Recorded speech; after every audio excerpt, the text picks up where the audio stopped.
Hello everyone, आप सभी का हार्दिक स्वागत है मेरे इस YouTube channel sky music education पर, जहां पर मैं चर्चा करता हूं संगीत के विषय में। तो आज हम बात कर रहे हैं राग भोपाली की स्वर लिपि, जो कि द्रुत ख्याल में हमने लिखनी है। एक ऐसा क्वेश्चन आएगा जिसके अंदर लिखा होगा कि आपके पाठ्यक्रम में, आपके सिलेबस में दिए गए रागों में से किसी भी एक राग की द्रुत ख्याल में आपको स्वर लिपि लिखनी है। तो अब 10th क्लास के अंदर क्या है, हम बात करें 10th क्लास के, तो 10th क्लास में राग भोपाली है, राग खमाज है और राग वृंदावनी सारंग है, जिसमें से मैं वृंदावनी सारंग का करवा चुका हूँ। लेकिन फिर भी मुझे लगा कि शायद एक भोपाली राग का और करवा देना चाहिए, और हो सका तो मैं इसके बाद खमाज का भी करवा दूंगा, क्योंकि 17 तारीख को आपका एग्जाम है। तो आइए अब हम बताते हैं कि राग भोपाली की स्वर लिपि कैसे लिखनी है। वृंदावनी सारंग की स्वर लिपि तो आपने देख ली है, वहाँ पर लिख रखा है, मैंने एक चीज़ बता रखी है। लेकिन यहाँ पर कैसे लिखनी है, कैसे समझने है, उसका एक पैटर्न होता है। पैटर्न भी मैं आपको समझा देता हूँ। देखो, मैंने सब कुछ बना रखा है, यहाँ पे पैटर्न भी है, किस हिसाब से इसको लिखना है, किस हिसाब से इसको बांटना है, किस हिसाब से आपको 6 के 6 पूरे नंबर दिलवा सकता है। तो सबसे पहले तो आपको हेडिंग डाल लेनी है जो सबसे ऊपर लिखी हुई है। देखो यहाँ पर आप ध्यान से देख सकते हैं, यहाँ पे एक हेडिंग दी गई है, राग भोपाली स्वर लिपि द्रुत ख्याल। राग भोपाली है जिसकी हमें स्वर लिपि करनी है, मतलब नोटेशन करनी है। नोटेशन और स्वर लिपि एक ही बात होती है। एक होती है ताल नोटेशन और एक होती है स्वर नोटेशन। तो हम कर रहे हैं स्वर नोटेशन, ठीक है, हम ये वाला कर रहे हैं स्वर नोटेशन। स्वरों की जो स्वर लिपि कर रहे हैं, नोटेशन का मतलब लिपि, स्वर लिपि हम कर रहे हैं। तो हम समझ लेते हैं एक बार फिर से, राग भोपाली की स्वर लिपि हम लिख रहे हैं। कौन सा ख्याल पूछा है उन्होंने? द्रुत ख्याल पूछा है। द्रुत ख्याल का मतलब होता है छोटा ख्याल, ठीक है। तो हम ये लिखेंगे।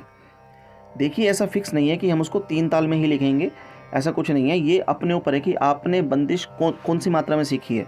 आपने 10 मात्रा में बंदिश सीखी है, आपने 12 मात्रा में बंदिश सीखी है, आपने 16 मात्रा में बंदिश सीखी है, वो आपके ऊपर है। तो हमने क्या है, हमने यहाँ पर 16 मात्रा में बंदिश सीखी है, तो हम यहाँ पर 10 और 12 मात्रा में नहीं कर रहे हैं, हम 16 मात्रा में करेंगे। 16 मात्रा जो होती है वो होती है भैया 3 ताल के अंदर। 16 मात्रा होती है 3 ताल में, ठीक है, 3 ताल के अंदर 16 मात्रा होती है।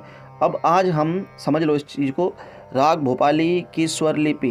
राग भोपाली में हम बंदिश गाने वाले हैं छोटे ख्याल की, जो कि हम लिख के दिखाएंगे। राग भोपाली की स्वर लिपि हम लिखेंगे जो हमने द्रुत ख्याल किया है 3 ताल के अंदर। 16 मात्रा की जो ताल है 3 ताल में हमने द्रुत ख्याल सीखा हुआ है, उसकी हम आज स्वर लिपि आपको लिख कर दिखा रहे हैं। ये इसका मतलब है। स्वर लिपि का मतलब होता है जो बंदिश हमने सुनी, जो राग हमने गाते हुए सुना है, द्रुत ख्याल मतलब छोटा ख्याल हमने सुना है, आज हम उसको लिख करके दिखा रहे हैं, उसको स्वर लिपि कहते हैं। मतलब लिखने का एक तरीका होता है जिसको हम लिपि कहते हैं। ताल आपने सुनी और उसको लिख दिया तो वो ताल लिपि कहलाएगी।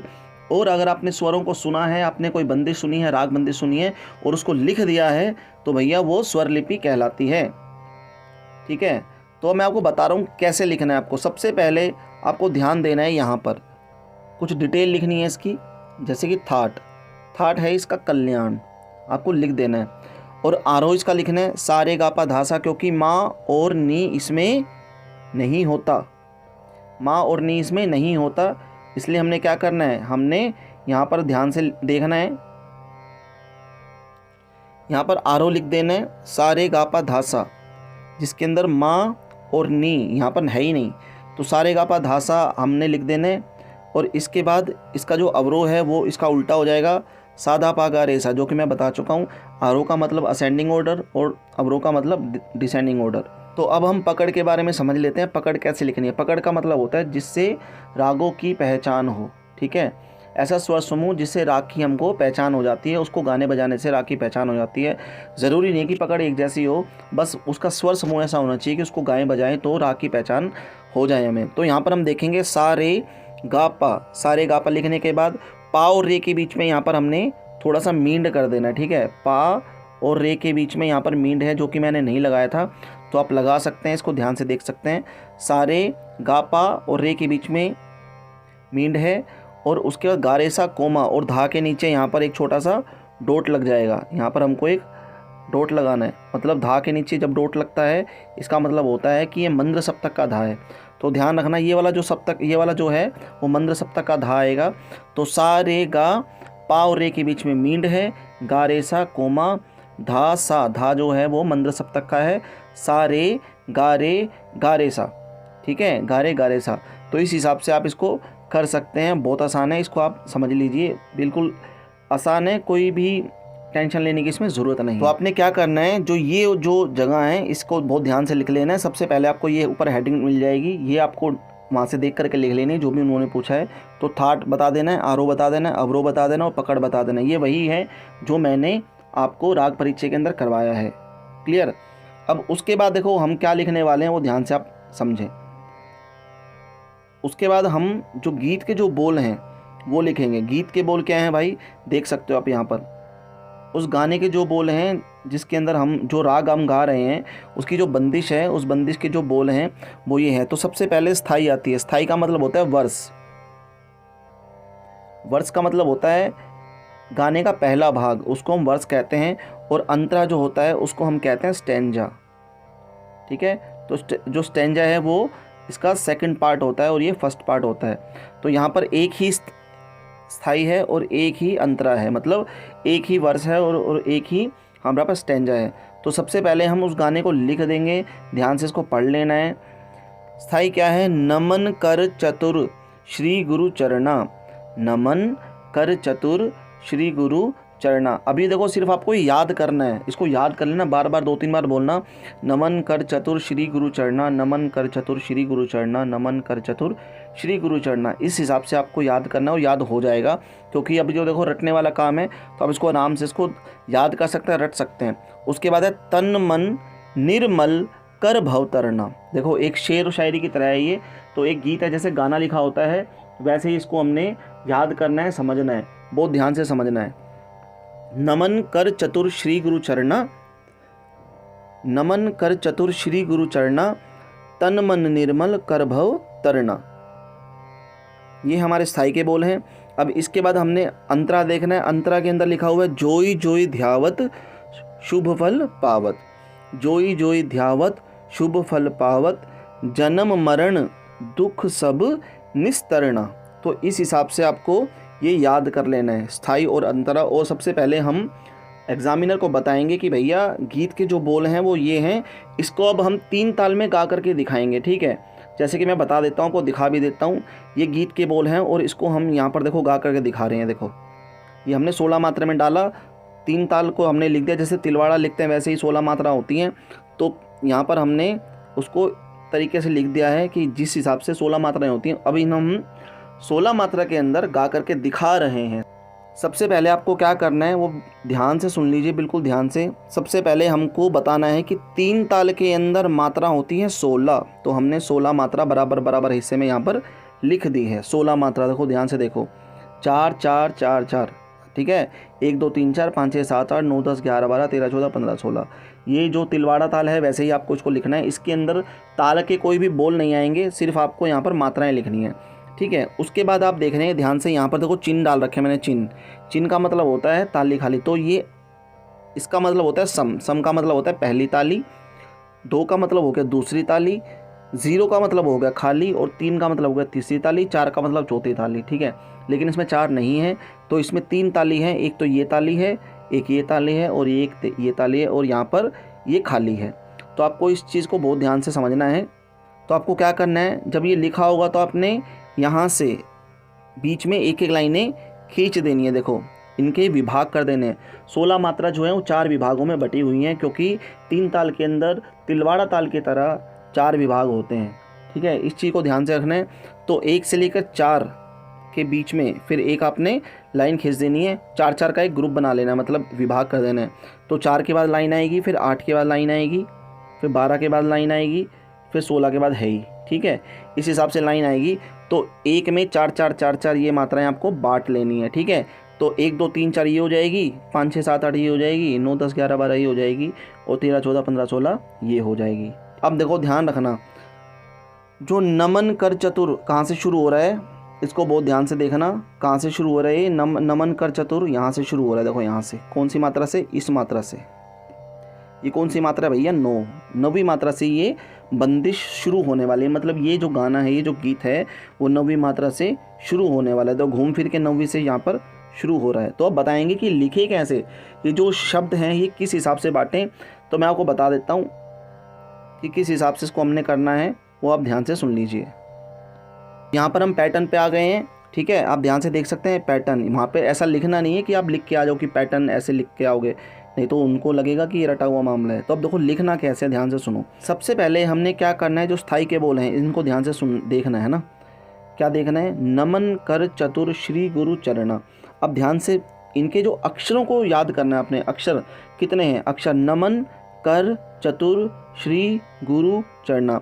अब देखो ध्यान से देखो, हमारे पास मात्रा है 16, ठीक है, मतलब 9 से 8 तक टोटल 16 हो जाए। कैसे देखो गिन के दिखाता हूँ, 9 10 11 12 13 14 15 16, 1 2 3 4 5 6 7 8, कुल मिलाकर के इस सर्कल में 16 मात्राएं हमारी बन रही हैं।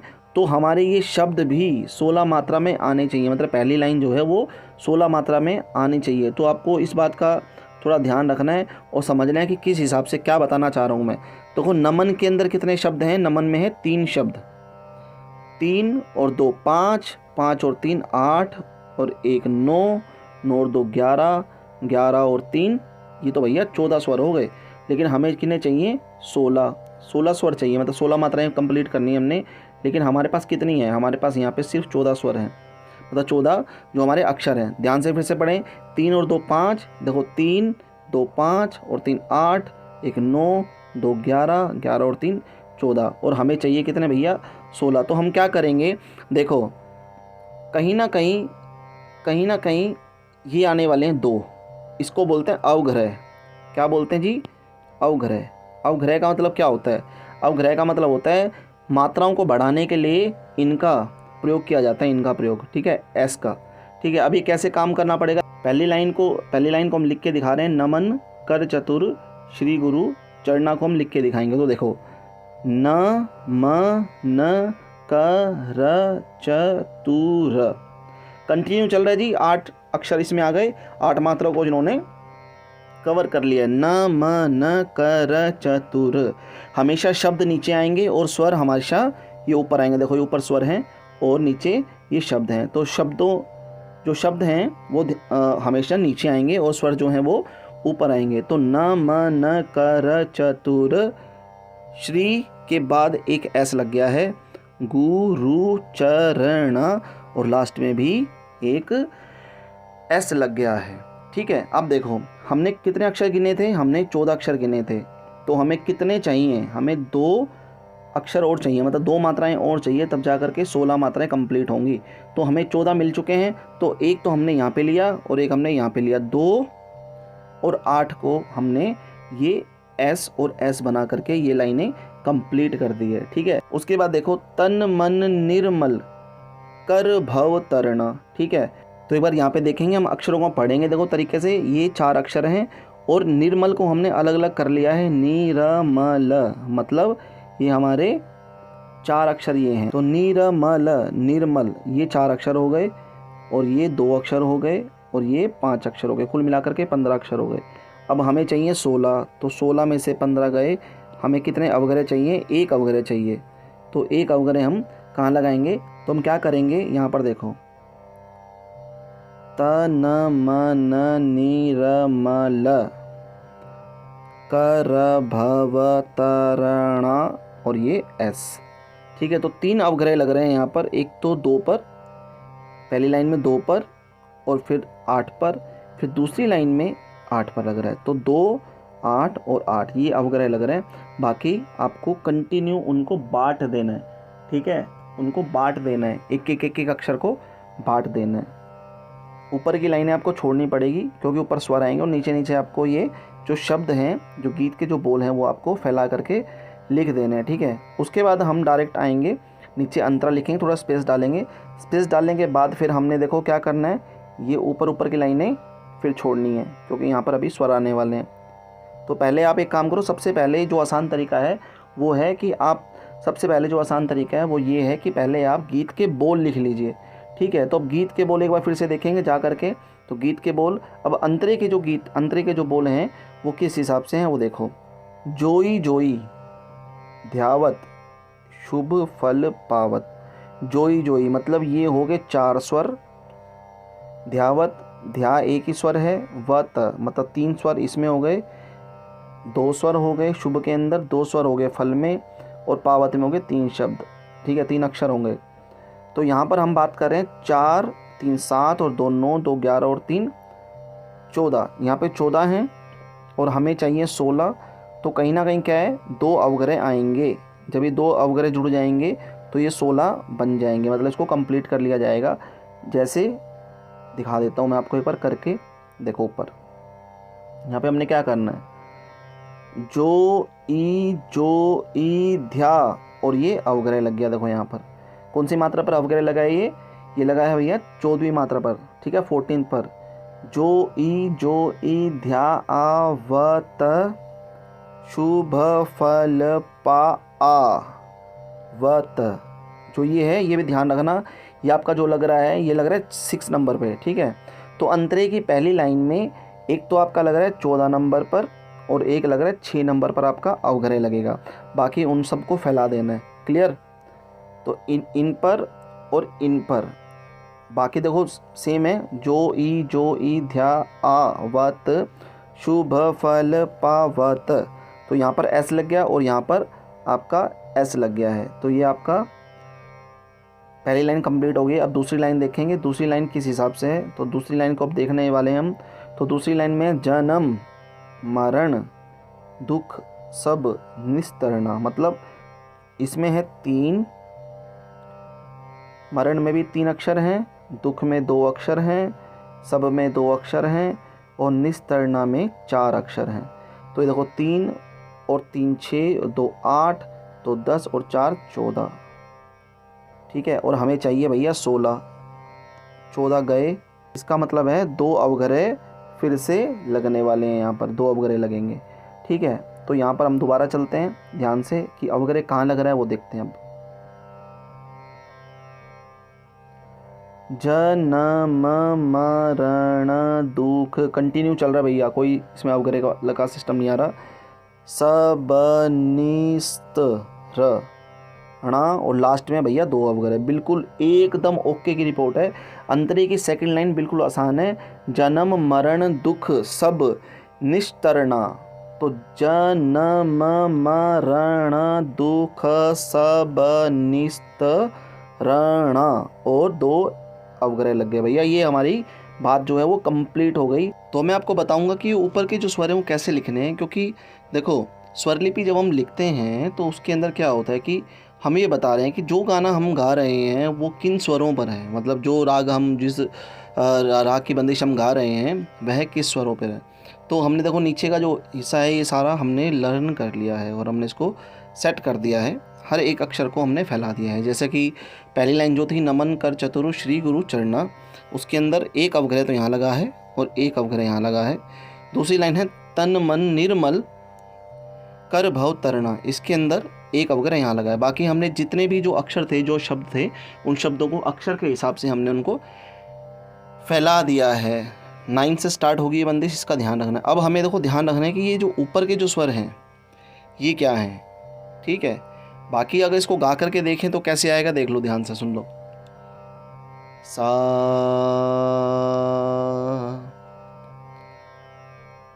सा धा प गा रे सा धा सा रे गा। देखो सा धा प गा रे सा धा सा रे गा। नमन कर चतुर श्री गुरु चरणा। अब हम अगली लाइन देखेंगे। ग ग प ध सा ध सा ध प ग रे सा तन मन निर्मल कर भव तरना। तो इस तरह से हमको इसको लिख करके बताना है। ये एक बंदिश है, ठीक है। ये बंदिश हमने ऐसे लिखनी है। अब सोचने की बात है कि ये स्वर याद कैसे होंगे, तो देख लीजिए आप। तो यहाँ पे हमने एक पैटर्न लिखना है, जैसे कि सा रे गा पा धा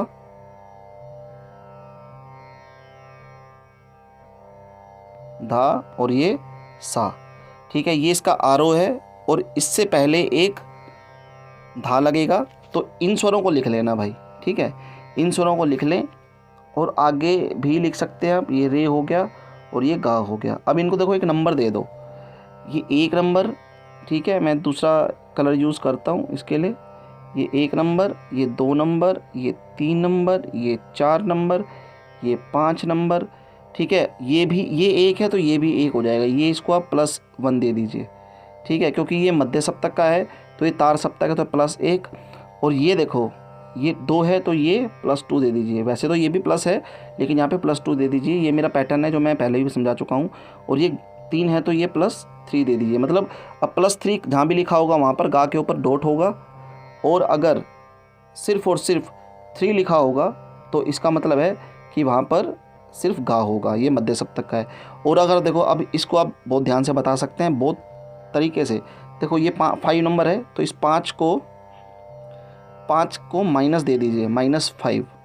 ठीक है, तो अब आपको एक पैटर्न याद कर लेना। इस पैटर्न को आप लिख लीजिए बहुत ध्यान से। क्लियर है, इस पैटर्न को आप लिख लीजिए बहुत तरीके से, ध्यान रखना।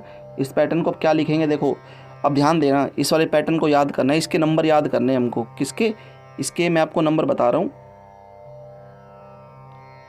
जो ये है इसके मैं आपको नंबर बता रहा हूँ। ठीक है, मैं कलर थोड़ा चेंज करता हूँ फिर बताता हूँ। देखो आपको, अब देखो ये हम नंबर याद करेंगे, +1 +1 5 4 3 2 1 2 1 -5। ठीक है, ये -5,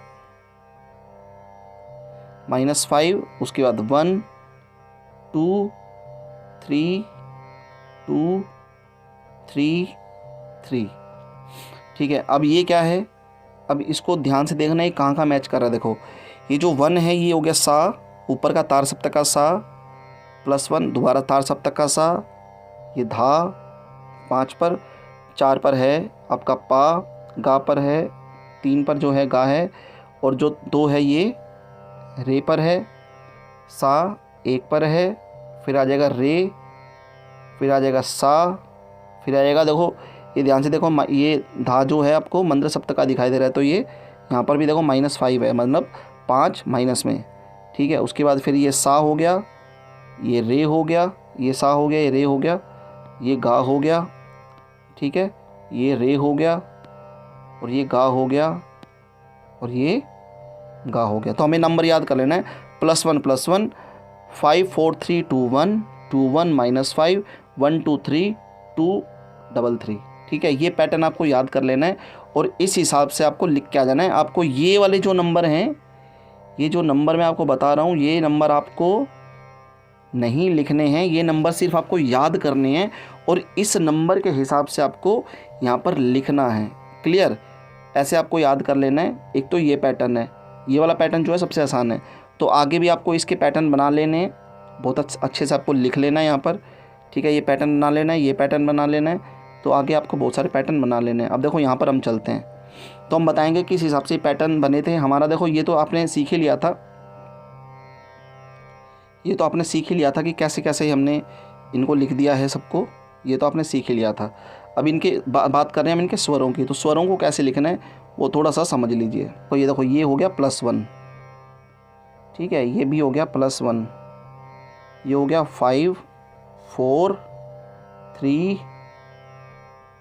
3 2 2 1 और ये 2। क्लियर? और ये हो गया 1 -5 1 2 3 2 3 3। ये नंबर याद कर लो, +1 +1 5 4 3 2 1 2 1 -5 1 2 3 2 3 3। तो ऐसे ही अब हमको आगे वाले देखने। तो देखो इनका जो मैं नीचे बता रहा हूँ, ये गा जो है, गा है 3 पर, ये वाला बता रहा हूँ मैं, ये वाला। ठीक है, ये हो गया 3 देन 3। अब आप बोलो साथ साथ, देखते जाओ और लिखते जाओ। ठीक है, ये हो गया 4, ये 5 +1 5 +1 और +1। +1, यहाँ पर आ जाएंगे, इस पर बात करेंगे तो ये +1 +1 5 4 3 2 1 1। तो क्या बना देखो, ये गा गा पा धा सा धा सा सा सा सा धा पा गा रे सा। तो ये भैया देखो एकदम बिल्कुल क्लियर मैंने बता दिया है, और इस हिसाब से आपको लिख देना है। याद कर लो तो और भी अच्छी बात है, ठीक है। अगर नहीं याद हो रहे हैं तो आपको ये वाला पैटर्न जो है वो यूज़ कर लेना है। इसमें आपको पूरे नंबर के 101% आपको नंबर मिल जाएंगे। क्लियर है ये बात। तो ये कहाँ से याद करना है आपको, ये यहाँ से याद करना है। देखो इसकी फ़ोटो क्लिक आप कर सकते हैं, तो ये आपको यहाँ से याद कर लेना है और इसको लिख लेना है। देखो ये वाला जो पैटर्न है इसको लिख लेना है और इसको समझ लेना है। ये देखो ये भी 16 में 1 2 3 4 5 6 7 8 9 10 11 12 13 14 15 16। ठीक है, अब हम चलते हैं। देखो अंतरे के अंदर ध्यान से देखो, 1 2 3 4 5 6 7 8 9 10 11 12 13 14 15 16। और दूसरी लाइन में 1 2 3 4 5 6 7 8 9 10 11 12 13 14 15 16। मतलब ये कंप्लीट है भाई बिल्कुल। ठीक है, जैसे हमने ये कंप्लीट की थी वैसे ही ये कंप्लीट करनी है। अब ये एक एक स्वर उठा करके हमने यहाँ पर लिख देना है, हमने बहुत आसान तरीके से। ठीक है, अब यहाँ पे आ जाते हैं। अब मैं आपको फिर पैटर्न बता देता हूँ ये कैसे याद करेंगे बहुत आसान तरीके से। तो यहाँ पर क्या आएगा, 3 3 3 3 4 4 के बाद डैश, क्योंकि डैश है। ठीक है, इसके बाद क्या करेंगे हम, ये +1 आ जाएगा। +1 के बाद आ जाएगा 5, यहाँ पर 5 आ जाएगा।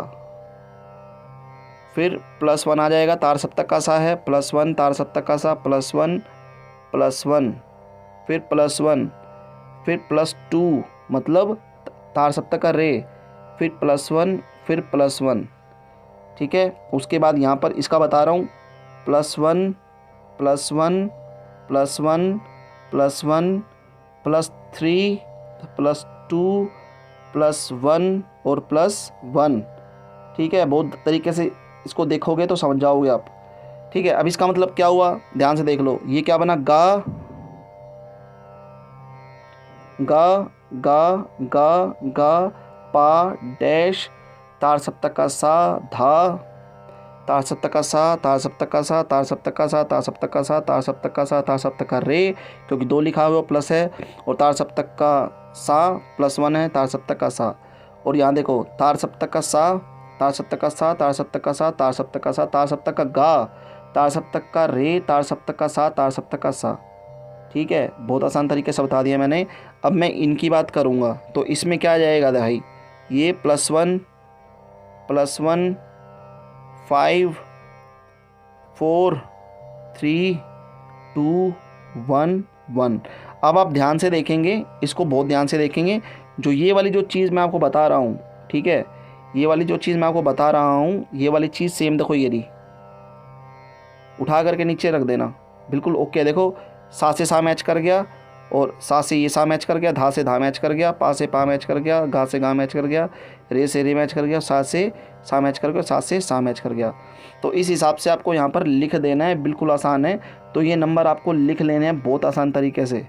ठीक है, बहुत आसान तरीके से आपको ये नंबर लिख लेने हैं, इसके नंबर बना लेने हैं, और उसके बाद ही ये हो पाएगा बहुत आसान तरीके से। वरना आपको अगर ये याद करना है तो आप इसकी स्क्रीनशॉट ले सकते हैं और आपको ये लिख सकते हैं। ये बिल्कुल आसान है, बिल्कुल आसान। और ज़रूरी नहीं है, देखो आपको एक चीज़ और बता देता हूँ, अगर आपको लग रहा है ना अवग्रह आगे पीछे लग गया, तो कहीं भी अवग्रह लगाओ, जहाँ आपका मन करे वहाँ अवग्रह लगा दो, जहाँ पर भी आपका मन करता है, तो आपको नंबर नहीं कटेंगे। तो इस हिसाब से आपको ये लिखनी है। ठीक है, देखो द्रुत ख्याल 3 ताल में लिखना था हमको, भोपाली की बंदिश लिखनी थी, और 16 मात्रा में आपको इस तरह से लिखना है। तो सबसे पहले आपको क्या लिखना है, कल्याण जो थाट है इसका थाट लिखना है, फिर आरोह, फिर अवरोह, फिर पकड़। ठीक है, पकड़ लिखने के बाद लिखना है गीत के बोल। भाई ये गीत हम गाने वाले हैं या बताने वाले हैं, तो ये वाला गीत के एक पहला जो भाग है स्थाई है, दूसरा भाग है जो अंतरा है, नमन कर चतुर श्री गुरु चढ़ना, तन मन निर्मल कर भव तरना, अंतरा जोय जोय ध्यावत शुभ फल पावत, जन्म मरण दुख सब निस्तरना। ठीक है, ये इस हिसाब से आपको लिख देना है। उसके बाद आपने एक और पेज पर जाना है जहाँ पर आपने टेबल बनानी है। 16 मात्राएं आपने ले लेनी है। मात्रा लिख करके देखो, यहाँ पे मैंने मात्रा लिखी हुई है, तो ध्यान से आप इसको देख सकते हैं। ये मात्रा मैंने लिख रखी है। आपको ऐसी मात्रा ले लेनी है, 16 मात्रा लिख लेनी है, उनको 4 हिस्सों में बांट लेना है। ठीक है, उनको 4 हिस्सों में ऐसे बांट लेना है। 4 हिस्सों में बांटने के बाद उनके ये बोल डाल देने हैं, जो मतलब इसके चिन्ह है वो डाल देने हैं। उसके बाद देखो ये बट जाएगा। बटने के बाद कुछ नहीं करना आपने। फिर पहली जो लाइन है स्थाई, देखो ध्यान से देखो, यहाँ पे मैंने क्या लिखा है, ये लिखा है मैंने स्थाई। अब स्थाई डालनी है, तो नमन कर चतुर, ठीक है, यहाँ तक जाएगा।